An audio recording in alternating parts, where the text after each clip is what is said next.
name is James Branum, and I'm one of the ministers of the Objector Church. And by the way, if you want to find out more about us, our website's at objector.church. And we are a very different kind of community because we are a religious humanist community that focuses on the issues of peace and social justice. And by religious humanism, what I mean by that is that we look at the questions of ultimate value, meaning, purpose, identity, ethics, from a religion, using that kind of framework of religion that gives that, but we also look at it from the humanist perspective, which has the idea that humans are in the driver's seat of their own destiny.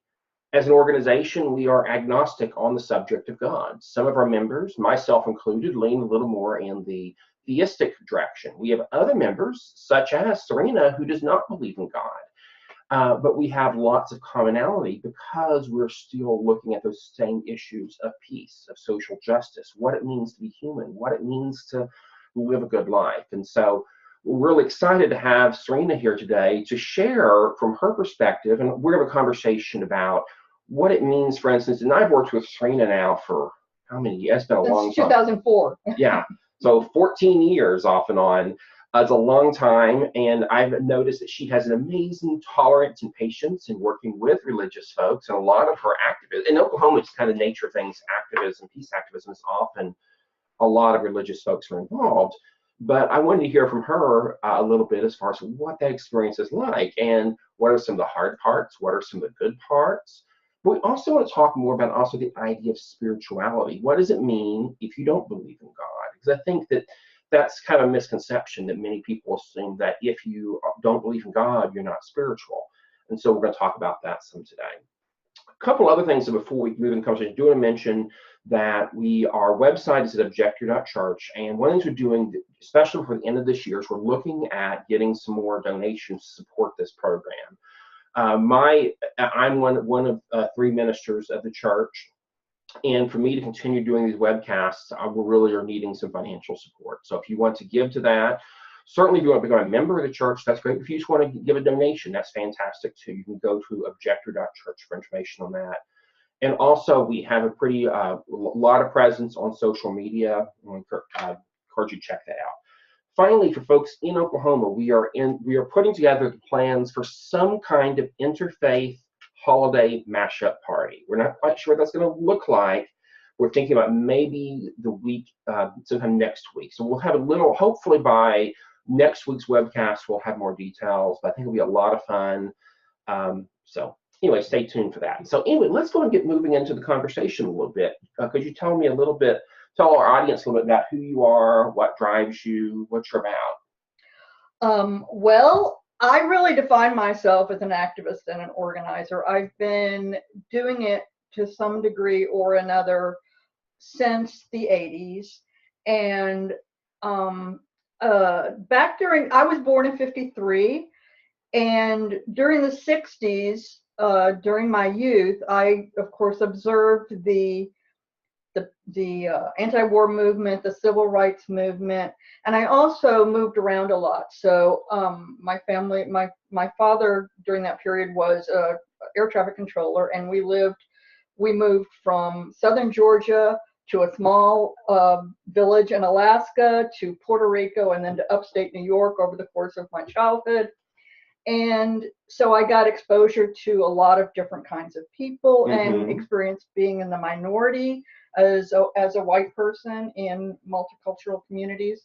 So I think that really influenced a lot of what I then brought to, or how I saw the world and how I interacted with it.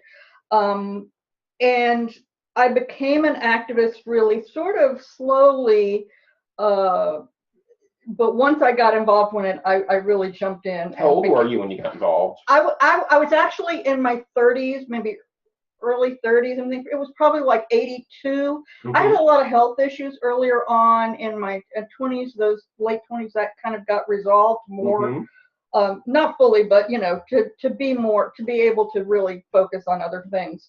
So it was in the early 80s, and I got involved in, and kind of the tail end of the second wave of the feminist movement. So that was really the beginning of it. and I was living in Florida at the time, and so I was introduced to feminism, and that really has continued for the rest of my life to be a framework for really my own life and experience and how I approach other issues and just my worldview.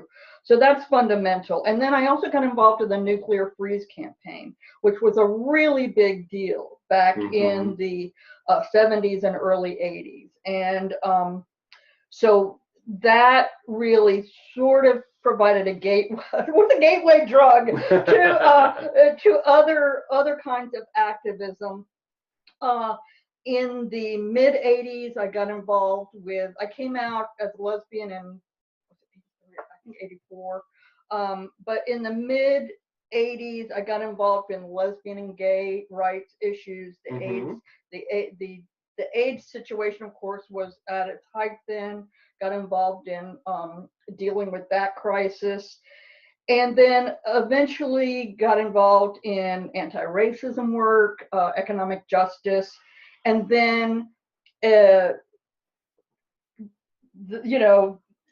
moving up the activism drug chain to, that's a terrible metaphor, the peace work in particular. It's not a bad metaphor because it can be fun, it can be dangerous. Yeah, but it is like, well, if you're a certain type of person, and I know not everybody is like, they'll have a little task in an organization, but others are just, it's just who they are. And I just found like, that's just who I am. I've tried to quit and I can't. Because it's stressful. You have downtimes, you have times of depressive, you just need to back off. But I can never completely quit. Yeah. But I eventually got involved with peace and justice, or peace work, anti-war work in particular, and that has sort of continued to be my primary focus since then. Although a few sidetracks here and there. Still very interested in those other concerns, but I've primarily focused on that, and that's how I met you. After I moved to Oklahoma in 2003, I met you through the blog you had. Then you were a very active blogger, and this is funny because I actually, when I found out I was going to be moving to Oklahoma, I wanted to find out what was going on here. I just saw Oklahoma, even though I was living in Florida, and of course at that time, Florida was probably even more conservative than it is now. But I saw Oklahoma as going, kind of backwards, and I thought, oh my God, what's going on in Oklahoma? How am I going to have anybody there that I can relate to? So I looked up, and the organization, of course, this was in like around 2002, and the internet wasn't, it was around, but it wasn't quite what it is now. No Facebook. So I did find the Oklahoma atheist group. So I knew there were atheists in Oklahoma, which was very reassuring. And even though, and I can talk about this a little bit later, I don't primarily identify. I mean, I now, after kind of a long struggle, I accept the label atheist, but it's not, I don't feel an identity to that the way I do with other things. I mean, I own it, I don't back off of it, but it's just not, it's not an identity thing for me, and it's not an organizing principle to me. And that's, I understand it is for others, and that's fine. That's just not, I just don't come to it that way. So anyway, so that's how, we ended up meeting. Well, and the funny thing too is that time I was very new at being a progressive. I mean, I grew up in a very conservative background. I think I finally moved towards a pacifist worldview around 2000. I think I quit being a Republican in 2000, at about 99, 2000. So I mean, I was still very new at progressivism as a concept. We're still sorting through a lot of things. Some of my views were not terribly progressive. So I really appreciate the fact that you didn't give up on friendship with me, because I remember there's some things that I still had some more evolution to go through. Right, but and we can talk about that. But I really have learned, because I've worked with so many different types of people and different on different issues in different geographical spaces, to really accept people where they are. And I look back at my own evolution as an activist and see that you can't rush anybody through that. That's true. Totally personal.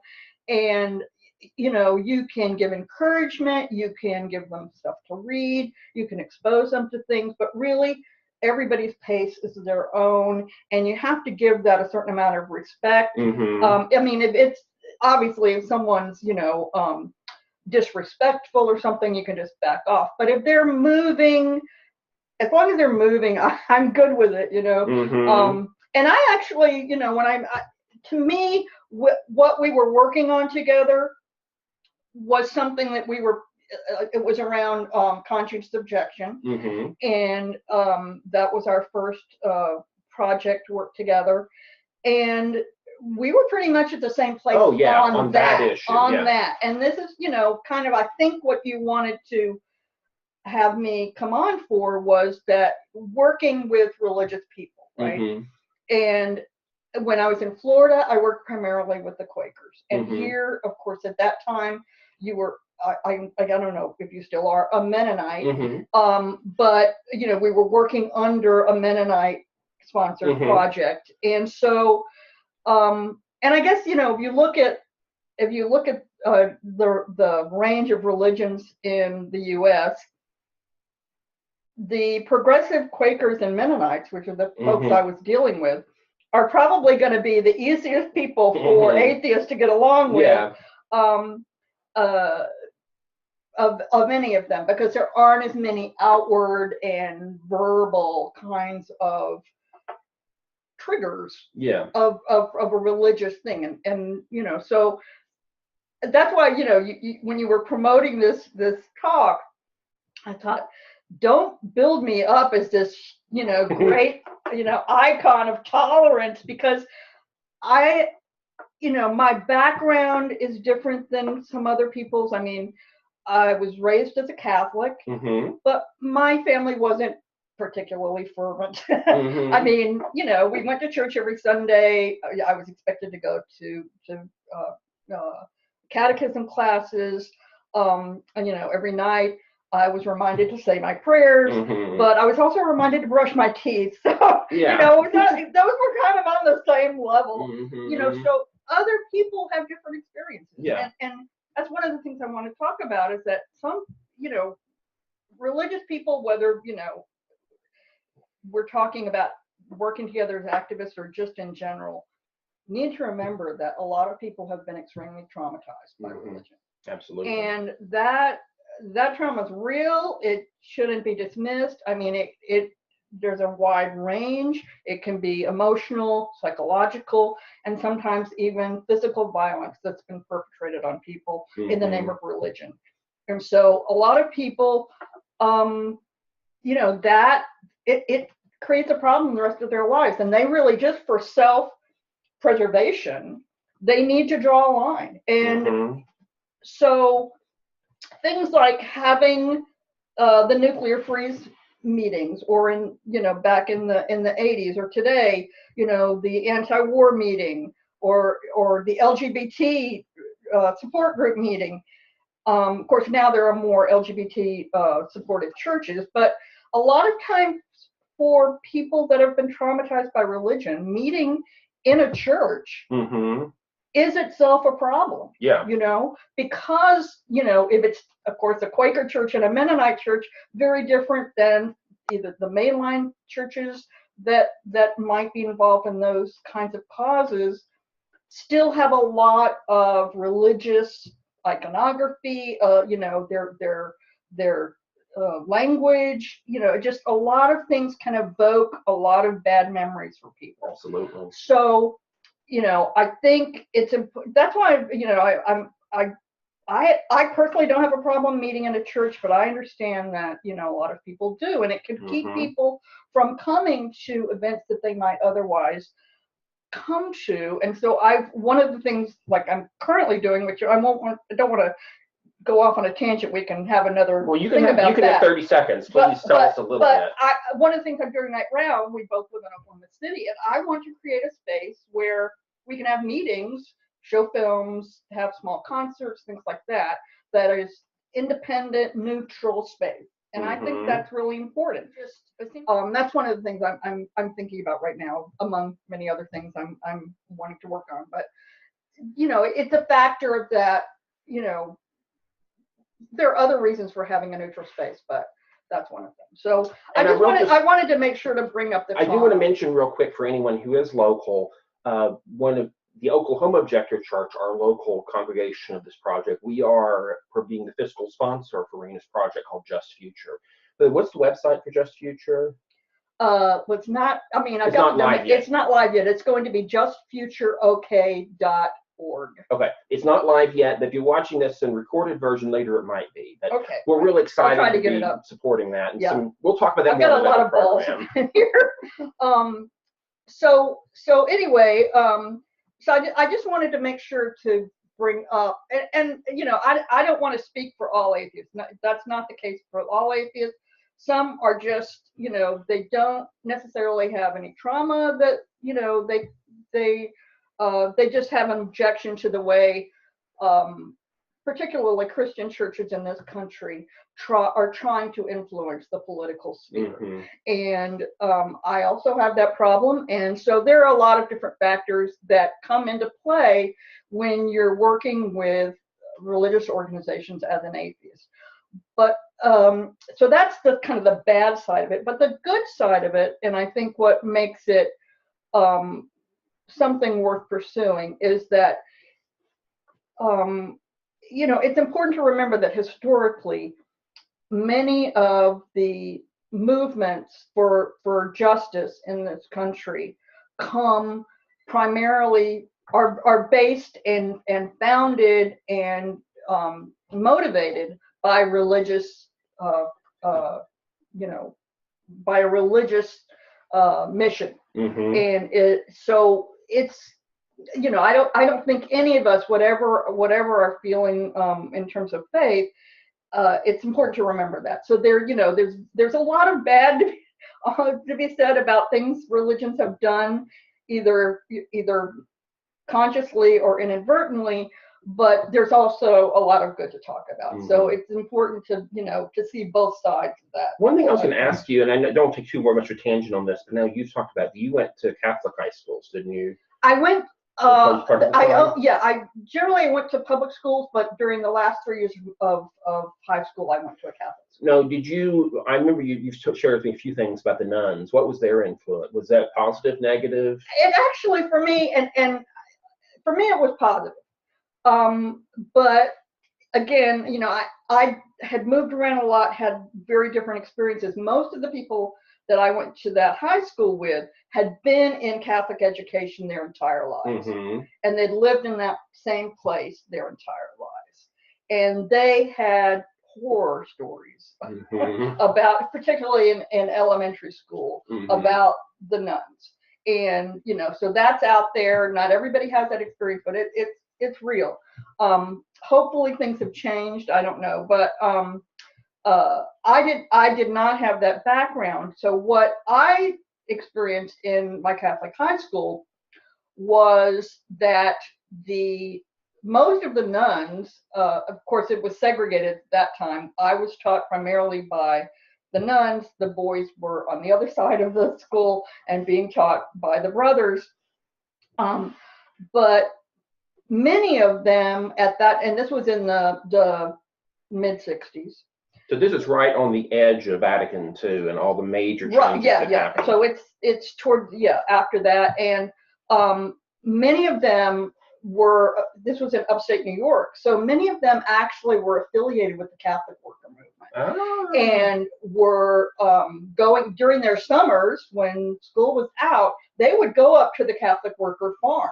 And so they brought that sensibility and that philosophy about Catholicism to their teaching. Mm-hmm. And I made many years ago, I made a blog post about an experience, a particular experience I had in the classroom with a nun. Mm-hmm. And I think you with were commented picture. about, it's about there's a famous, I think it's not a lithograph, but it's, I forget the term it's used, but it's called Jesus in the Bread Line.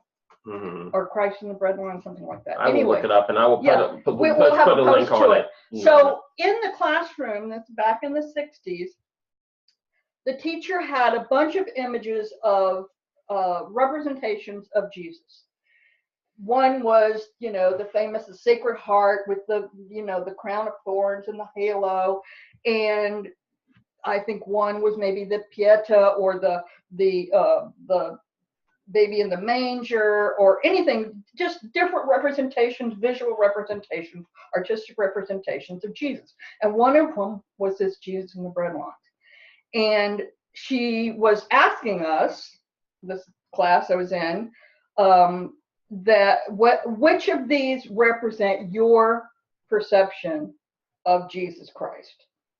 And I was the only one in that classroom that chose Jesus in the bread line.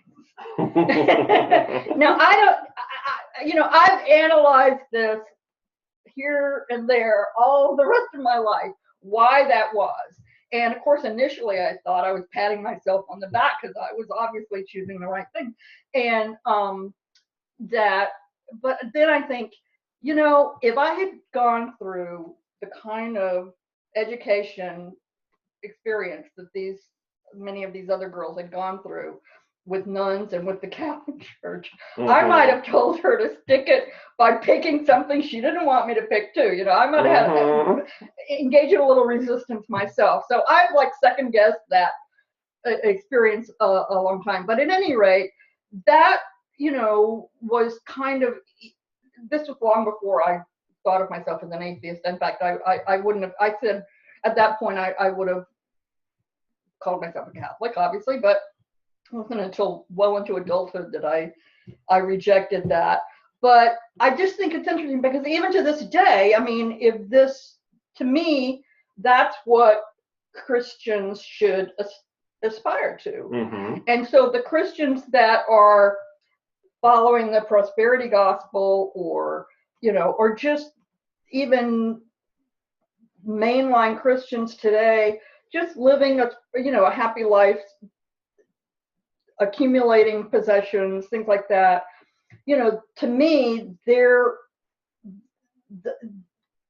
not, they follow Christ to a point, but mm-hmm. they're not, it's not what that visual image is trying to, say, that yeah. Jesus, the holy is really going to be found in the ordinary. It's really going to be found in the suffering mm-hmm. of others, and identifying with that, again, Catholic worker movement, mm-hmm. identifying that, becoming a part of that, and serving that, right? Mm-hmm. So to me, one of the things I really value about what you described there is, and it really relates well to how I understand religious humanism, because in this picture, this imagery, someone who doesn't believe in God, who doesn't believe that Jesus was the Son of God and whatnot, can say, in this picture of humanity, I'm seeing something meaningful. I'm seeing something that is speaking to me and is powerful.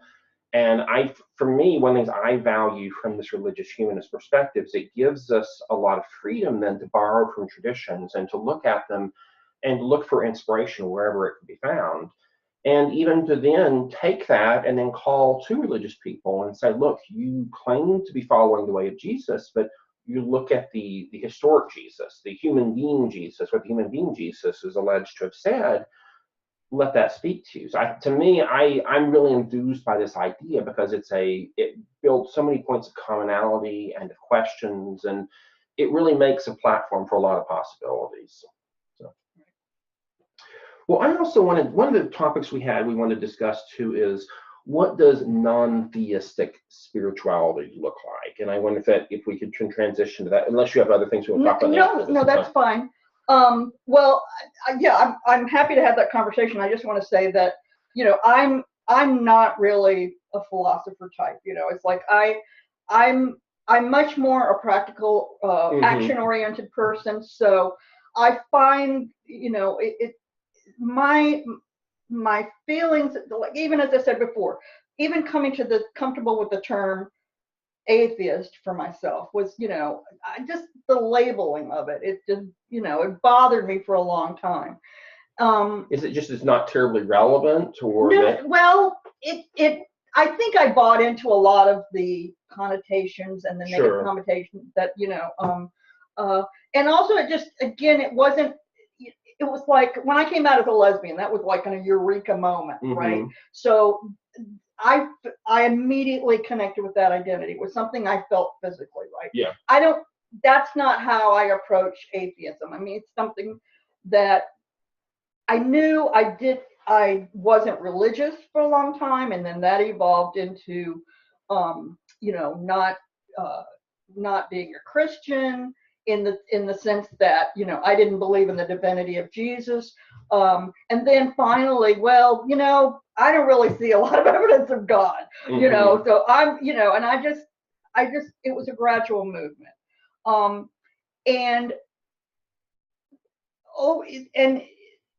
from that time and continuing, I think everybody has a need for meaning, right? So what I was drawn to, I was always drawn to artistic things, literature, music, you know, the arts in general, and also science. So I was very interested in like the space, you know, I remember one of the things I remember doing that really evoked a lot of emotion in me as what might be termed spirituality was like the first landing on the moon, or seeing the pictures from the you know, the telescopes and from the satellites that we've launched, you know, of the universe and how it's continuing to expand. And now one of my primary, I don't know if you want to call it hobbies, but I'm a big follower of cosmology documentaries, and I can watch them over and over again, and it just enthralls me. And to me, that's when I start getting close to maybe an experiential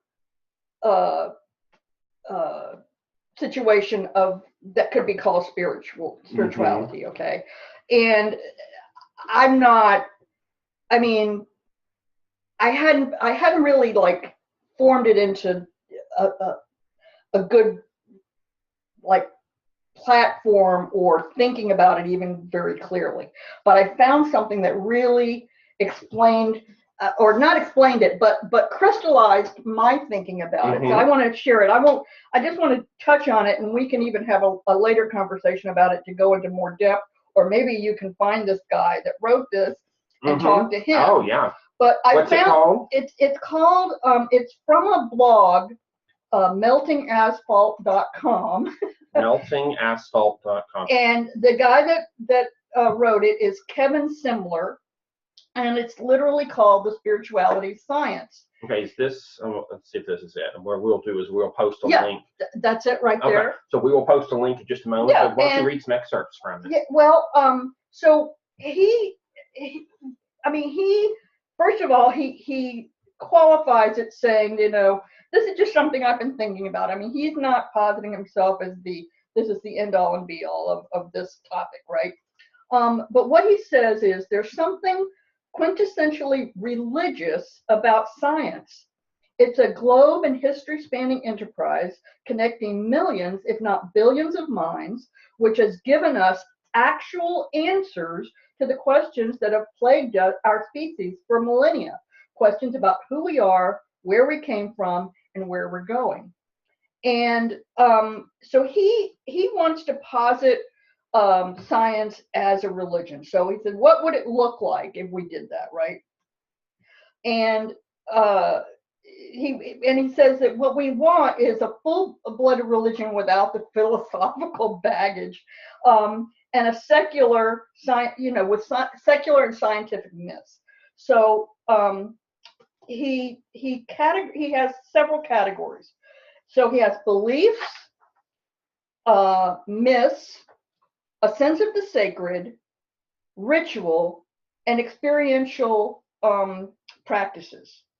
And that's what I was talking about earlier, that experiential practice, like what he calls a mindgasm, that sense of awe. So when I think about cosmology, you know, the scale of it, and on the flip side, even when you talk about biology and you know, the scale of the smallest things, but also the largest things, it's, how can you not be completely awestruck by that, right? Oh, absolutely. And so that's where, over many years now, I thought, you know, I recognized that thinking about those, seeing those things, seeing those pictures, and thinking about the evolution of our knowledge and how we're able to go out and see the farthest reaches, go back billions of years in time to see what the universe looked like then, you know, it's just unbelievable to me. And I have that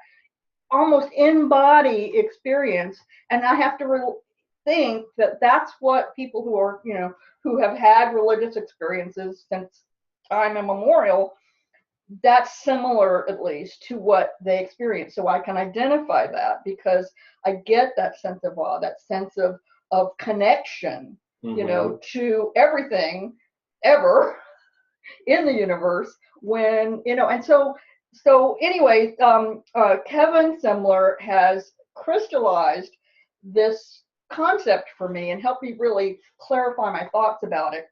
And I know a lot of people reject the term spirituality, and I have a little bit of problem with that too, because it evokes, you know, so much of the baggage that we talked about before of dogma and everything. And so what Kevin, you know, kind of synopsizes his thinking at the end of this piece. He says, spirituality has been monopolized for too long, too deeply saturated in images of divinity. And he recognizes that science is not quite there yet in terms of a full-throated spirituality, but I think we're getting there. I think you know, that it needs to be something that atheists can talk about, because most of the atheists I met are interested in science, interested in what they term as, you know, that kind of physical plane reality. So I just found this essay extremely appropriate from my thinking, and I would encourage people to read it, see what you think. Maybe you don't take it the same way, but I think it's worth pursuing. Absolutely. Well, I wonder too, and I think I'm fascinated by what you said, that you are really drawn to some of the cosmology documentaries and whatnot. I think what I love about those is that they, through the use of technology, are able to evoke that sense of wonder that sometimes reading about cosmology in a textbook, reading about astronomy, how things are put together, physics, may not grab you. Seeing it in some visual representation, and to me, it reminds me a little bit, and I would argue that if you look at the history of religion, and we're talking even pre-written language religion, it was all about people telling stories. It was people making sense of these phenomena around them, like, oh, the stars are moving. We see over the nights, different nights are different positions. They made up stories to explain them. They made up stories to explain why the sun goes, and, you know, all of this. And so to me, it's about making sense of things. So to me now, in our era, what a lot of, I think, for us to kind of recapture that sense of awe, and also because we're so indoors now, I think that's why I think technology is a big part of that, to awaken us to what's around us, and also particularly for children. I mean, my son, he's 12, he is so plugged in, and I love to pull him out of that from time to bring him out into nature. But I also know that I don't always have to fight it either. I sometimes can roll with it and use technology as the teaching tool to spark that sense of awe. Yeah, and you know, every good religion has prophets and saints, right? So I figured that the science of the spirituality of science, our scientific saints are Einstein and Newton, Galileo. Right? Galileo. And then the prophets, Carl Sagan, you know, I like it. That kind of thing. So I think of the story that Carl Sagan was, you know, he brought a sense of manifested awe and really a poetry to science. And he did that, you know, within the scientific community. And I'm not sure which mission it was, but one of the missions where, you know, we were looking outward and wanting to take pictures of things far away that we didn't know much about.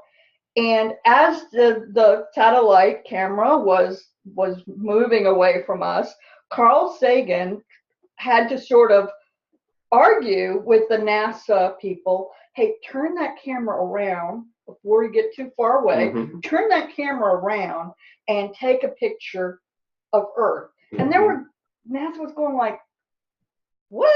You know, why do we want to do that? That's, you know, but anyway, he prevails because he had that vision, you know, that it was going to be a context that people, ordinary people, non-scientific people could look at that and really gain perspective, you know, have that awe experience, you know. So we have that famous picture of Earth floating in the black, you know, abyss of space, thanks to Carl Sagan, who was, you know, one of the first people to really understand what that kind of image would evoke for people, you know. And it's just as artists have always been, you know, used religion as a theme. You know, I think that's our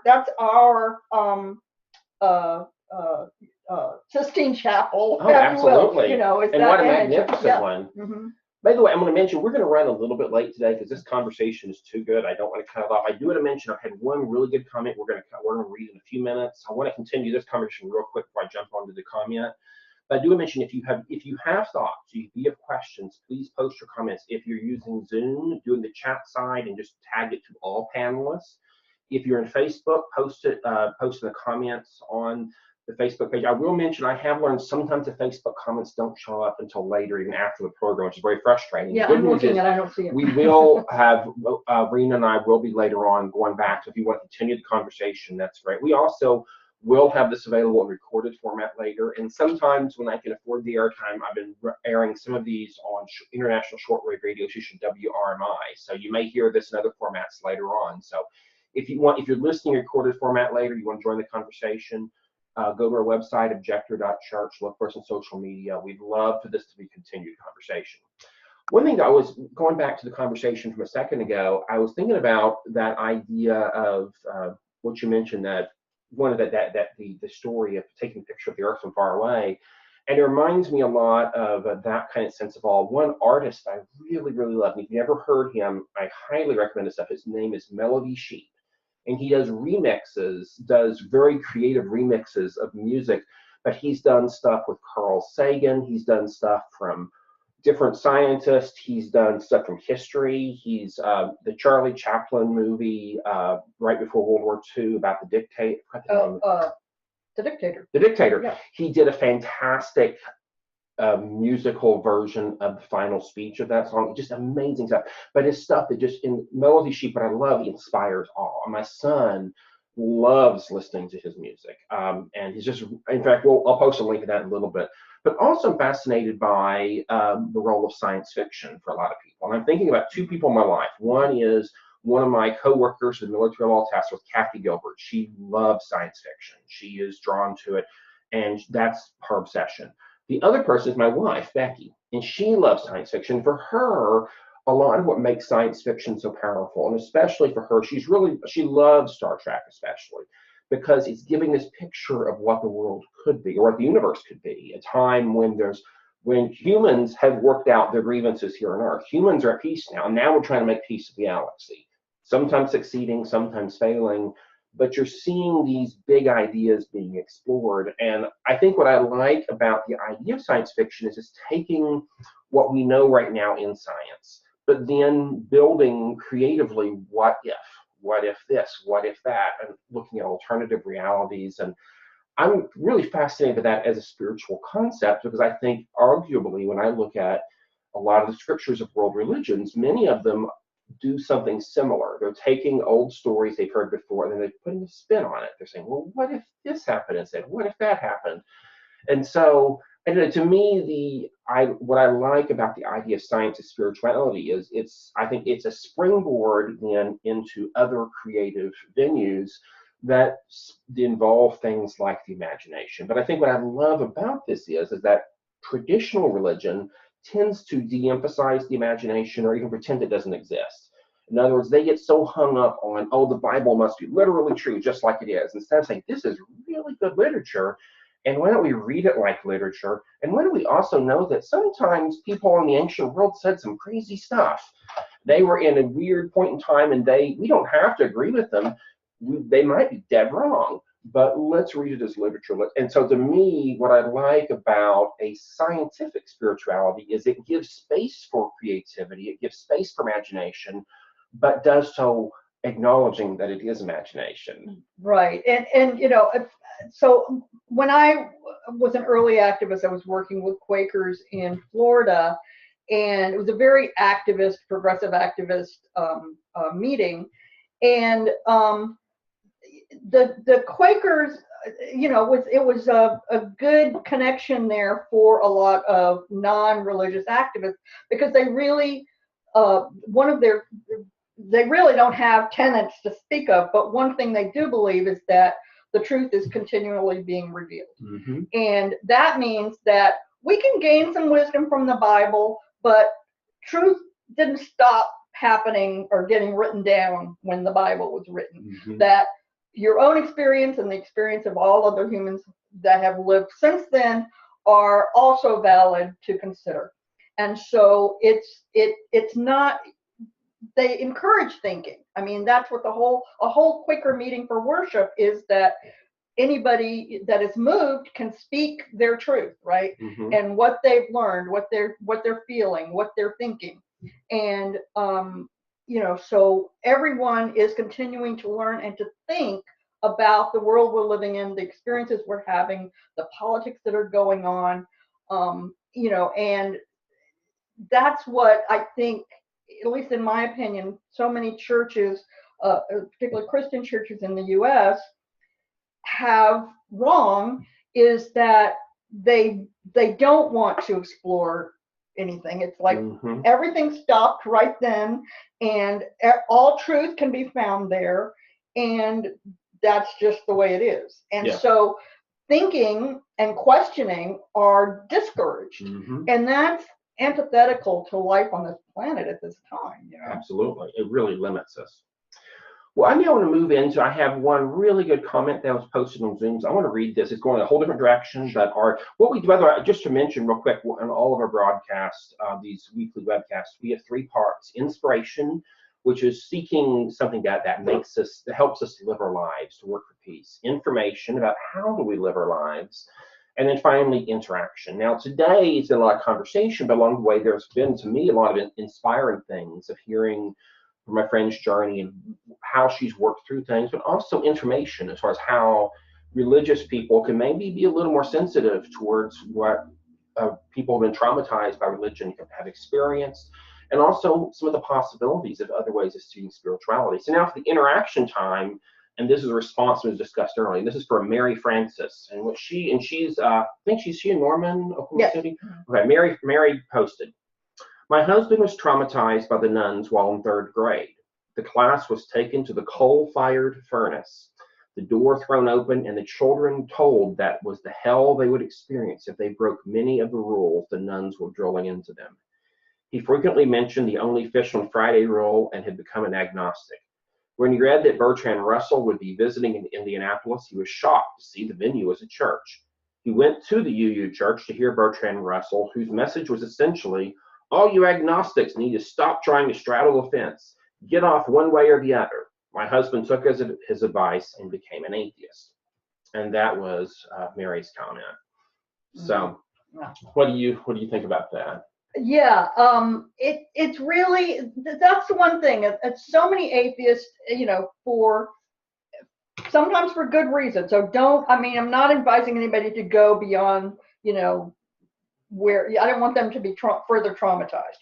But if you can, open your mind, and a UU church is a good place to go, or the Quakers, and where you don't always hear the Bible recited. You don't always hear Jesus this, Jesus that. It's like, in fact, I know in the meetings for worship in Florida, the meeting I was at, the only time God or Jesus were ever mentioned is if we were having someone visiting from out of town and they spoke, because it wasn't relevant to that meeting. And I'm exaggerating a little bit. So, there's good stories to tell about from the Bible, but there are a lot of other things to tell too.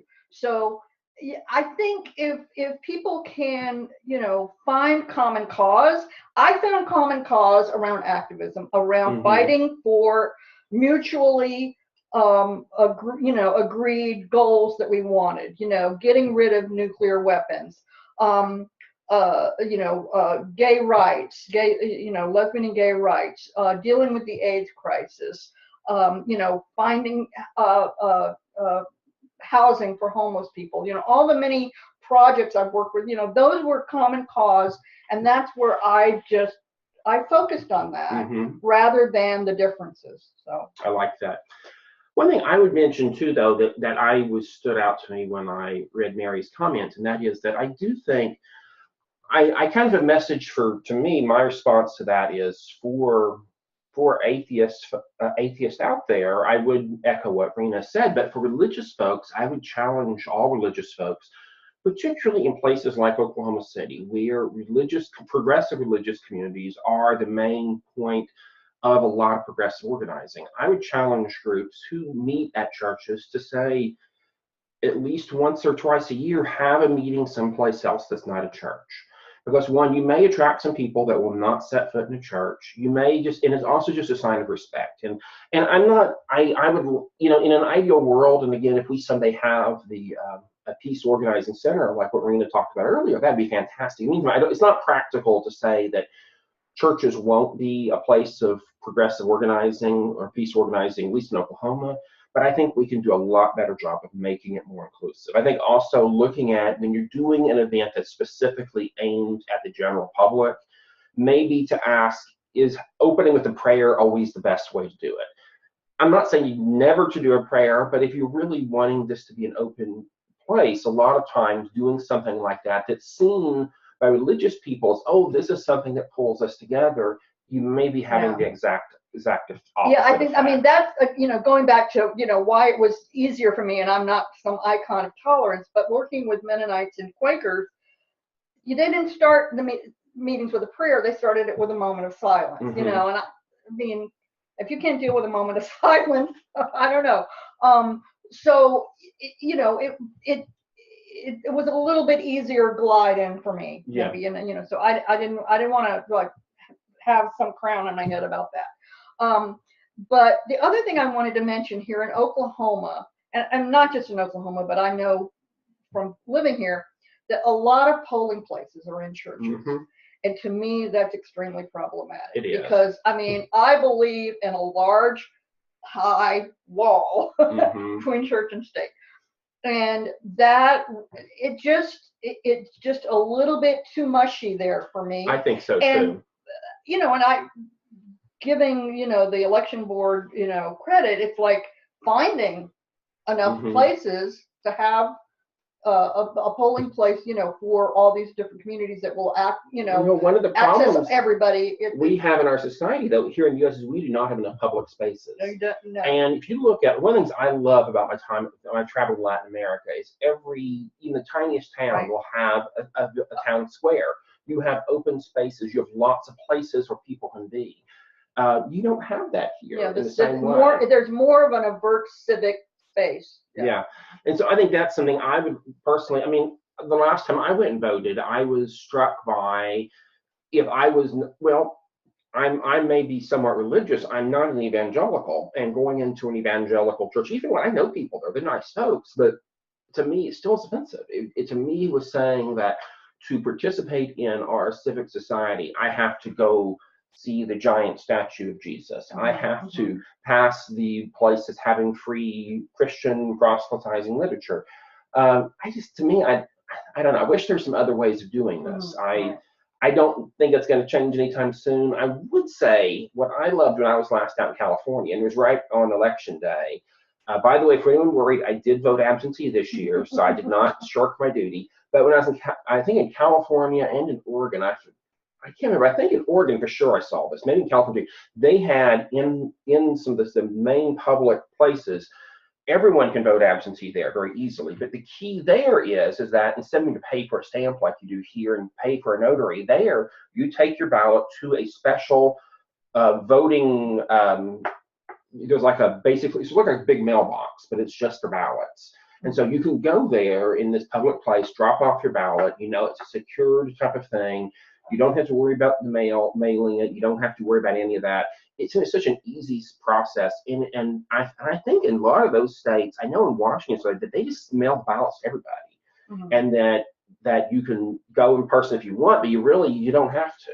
Yeah, I really think we need to either move to a system where vote by mail or vote online or something. And I know they have to make sure that everything's secure. But just a small correction, at least in Oklahoma, you don't have to pay a notary just to notarize. Oh, that's right. Yeah. And also, you can now, you don't have to even mail it. You can take it into the election board. Oh, you can during the period of early voting. Oh, fantastic! I did not know that. That's great news. By the way, a couple more comments from Mary Frances. She posted, "We both enjoy The Age of Reason. Payne's commentary in the Bible was pretty stunning." And she mentioned Washington State votes absentee. I think that's great. I think Washington State, I think they only do absentee there. Yeah, that's right. It's all a mail by ballot. And in Oklahoma, at least, you don't need any excuse. You don't have to offer any excuse for voting absentee. If you want to register to vote absentee, you're good to do. Anyone can do it. If you are disabled, there are some, some extra or not, some lesser requirements. You don't have to get it notarized, but you have to have witnesses, blah, blah, blah. So all that's on their election website. But, generally speaking, I mean, it's completely gone to a secular direction, but voting needs to be a lot easier. Just overall, the suppression of voting that has been happening recently is abhorrent, and just contrary to the American ideal. Let me just leave it at that. Well, on that note, we will end this part of the conversation. I do want to mention that we really would like to get these webcasts out for more people. We know the time is difficult, so we're thinking about maybe doing some in the evenings as well.